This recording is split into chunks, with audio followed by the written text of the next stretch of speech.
Hello everyone and welcome. In this video I'm going to walk you through, I'll guide you through how to link your Twitch to your Roblox. How to link Twitch to Roblox on your mobile phone. First thing you do is open up Roblox on your mobile phone. Then from the home menu, tap on the more icon. Then tap on settings. Tap on account information, which is the first option that shows up. Then from here, you're going to open up the social network. Then from there, okay, you can see the settings. So scroll down till you get to social networks.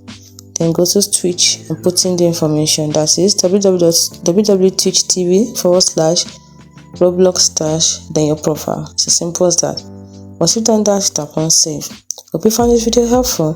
If you did, like and subscribe to the channel for more. Do not forget to subscribe, it's very important for us. Thank you so much. And as for notification, don't forget to hit the notification bell so you'll be notified of every new and updated videos. Thanks so much. See you in the next video. Bye for now.